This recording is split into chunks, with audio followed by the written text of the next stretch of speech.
आपने अक्सर सुना होगा कि आत्मा अमर है और इंसान की मृत्यु के बाद उसके कर्मों के अनुसार यह आत्मा शरीर से अलग होकर स्वर्ग या नरक में जाती है।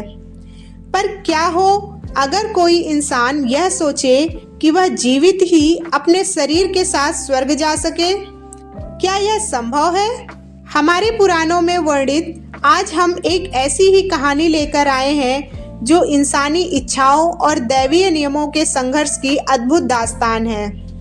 तो कहानी की शुरुआत होती है राजा त्रिशंकु से, जो कि अयोध्या के राजा और इक्ष्वाकु वंश के एक महान शासक थे। राजा त्रिशंकु बहुत धर्मनिष्ठ थे, लेकिन उतने ही महत्वाकांक्षी व्यक्ति भी थे, जिनके लिए उनकी इच्छाएं सर्वोपरि थीं।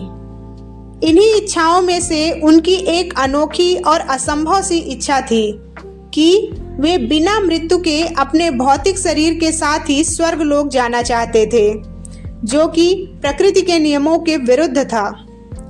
अपनी इस अभूतपूर्व इच्छा को पूरा करने के लिए उन्होंने सबसे पहले अपने कुल गुरु ऋषि वशिष्ठ से प्रार्थना की, लेकिन ऋषि वशिष्ठ ने इस इच्छा को अस्वीकृत कर दिया, क्योंकि यह स्वर्ग के नियमों के खिलाफ था।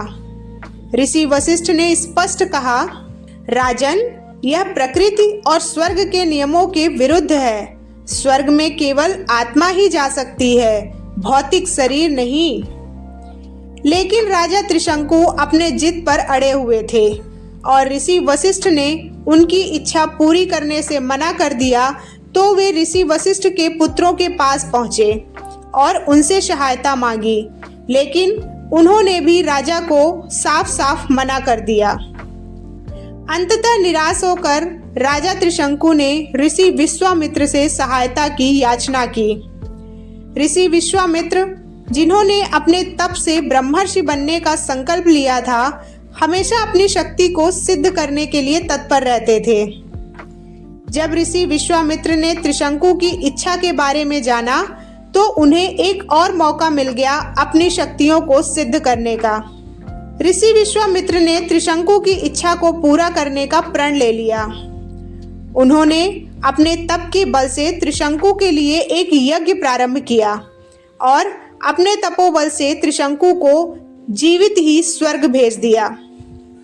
जैसे ही त्रिशंकु स्वर्ग पहुंचने वाले थे, इंद्र और अन्य देवताओं ने उन्हें रोक दिया और स्वर्ग से नीचे गिरा दिया। त्रिशंकु ने स्वर्ग से नीचे गिरते हुए विश्वामित्र को पुकारा। विश्वामित्र ने अपनी शक्ति का प्रयोग करके त्रिशंकु को गिरने से रोक दिया और बीच में ही लटका दिया। त्रिशंकु को स्वर्ग में प्रवेश तो नहीं मिला, लेकिन विश्वामित्र ने अपने प्रण को पूरा करने के लिए अपने तप के बल से त्रिशंकु के लिए एक अलग ही स्वर्ग की रचना कर डाली, जिसे त्रिशंकु स्वर्ग कहा जाता है। इस प्रकार एक राजा की महत्वाकांक्षा भी पूरी हो गई और विश्वामित्र का हठ भी। लेकिन यह कहानी हमें सिखाती है कि जब अहंकार और शक्ति का इस्तेमाल अनुचित तरीके से होता है तो संघर्ष ही जन्म लेता है। तो दोस्तों, अगर आपको यह कहानी पसंद आई हो तो इसे लाइक करें, हमारे चैनल को सब्सक्राइब करें और कमेंट में बताएं कि क्या आप त्रिशंकु की इच्छा को सही मानते हैं। ऐसे ही और पौराणिक कहानियों के लिए जुड़े रहिए हमारे साथ। हर हर महादेव।